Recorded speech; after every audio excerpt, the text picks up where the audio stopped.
是坐车坐到互赶落车的新闻，有一台为南投市发车要驶到埔里的客呢，伫起站的时有一个敢若是高中生的少年囡仔上车，伊看到车门边有司机的名，就甲照念出来。结果呢，安尼做煞引起呢司机真不满，大声喊讲无代无志喊我的名要创啥？虽然讲这个少年囡仔无承认，抑过司机讲无要甲载，最后这个少年囡仔只好落车。其他的人客呢有翕到司机甲这少年囡仔对话，这款影片有铺上网络，引起议论。客运公司是回应讲，会了解司机甲这个少年囡仔之间发生冲突的前因甲后果，若是真正司机服务态度无好，会进行处理甲加强训练。名字干嘛嘛？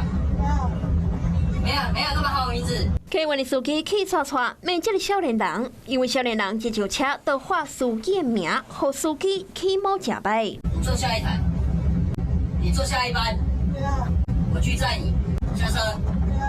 为什么不要？没有，你没有错，你还有名字，你没有错。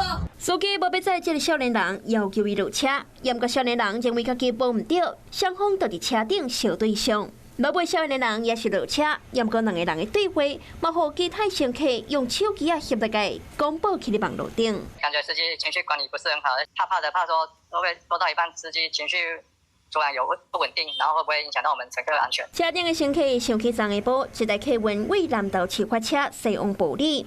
伫咧起站的时阵，一个敢若是高中生的少年人上车，敢若是看到车门边有司机的名牌，到照念顶管的名字，冲突就安尼发生啊。以服务业来讲的话，我觉得司机的行为是真的不太恰当。我觉得司机大哥如果不喜欢人家讲他名字的话，他可以比较和缓的情绪，而不是一次就是很凶的讲说你讲我名字干什么？是那个乘客应该就是一直喊他的名字，就是觉得不耐烦，就跟有点情绪，就有点上来这样。我们司机的控管还是要这个我们都会调回来再教育训练的。敢讲只是因为念司机的名字，就互司机掠讲共赶落车。